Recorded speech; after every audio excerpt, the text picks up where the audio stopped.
Mga guys, dahil piyesta na dito sa Del Gallego, nag-street food kami ni Kambal sa sentro. Nagputugot din kami mga guys. Ano? Tara, simulan natin! Wala na kayong choice! Happy Fiesta, Del Gallego!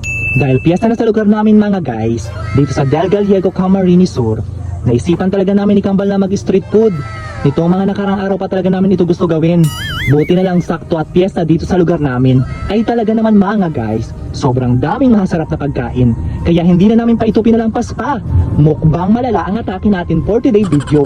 Kakain kami ni Kambal ng street food sa sentro. Ano? Tara, kain tayo! Mga guys, ang una pala namin kinain ni Kambal dyan mga guys, ang masarap na takoyaki. Ano? Tara, kainin na natin! Talagang bawat subo namin dyan mga guys ay hindi na maintindihan ang mga mukha namin ni Kambal. Sobrang sarap ba naman kasi mga guys? Pagkatapos namin kumain ng takoyaki, sinunod naman namin ang tangtulak. At talagang uhaw na kami sa mga oras na yan, kaya napabili kami ng napaka-fresh at refreshing na mango shake. Ang pangatlong kinain namin dyan mga guys ay talagang itong palagi kong binabalik-balikan dito sa Del Gallego, ay ang isaw, hotdog at lamang loob, pati na rin ang Vitamax. Sabi ko talaga, sobrang solid, the best talaga yung lasa niya. Lalo pa, sinamam pa ng masarap na sausawan. Hindi na namin pa pinatagal yan, kaya kinain na rin namin yan mga guys. Sobrang worth it din pala yung bayad kasi sobrang satisfied talaga ako sa lasa at sauce ng isaw, Betamax, hotdog at lamang loob. Ang huling kinain namin dyan mga guys, itong nagte-trending na dried pusit. Sabi ko talaga, napapanood ko lang to sa FYP ko,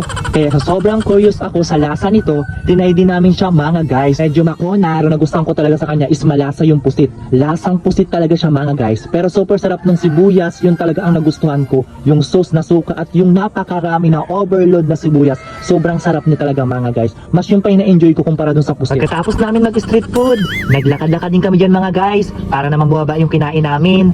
Naginatingin din kami dyan ng mga damit at short sa perya. Tingin lang, pero di bumili. Aray mo. Pagkatapos namin magtingin sa ukayan, agad-agad na rin kami pumunta sa photo booth. Kumbaga mga guys, minessage talaga ako ni Segfred Dia na kung pwede makabisita sa shop nila. Kaya naman nang maimbitahan kami na ma-promote yung photo shop nila, agad-agad naman ako nag-yes. Kumbaga mga guys, suportahan natin ang bawat isa. Pagdating nga namin sa photo shop, sobrang accommodating nilang lahat. Sobrang bait nila at ang ganda ng setup.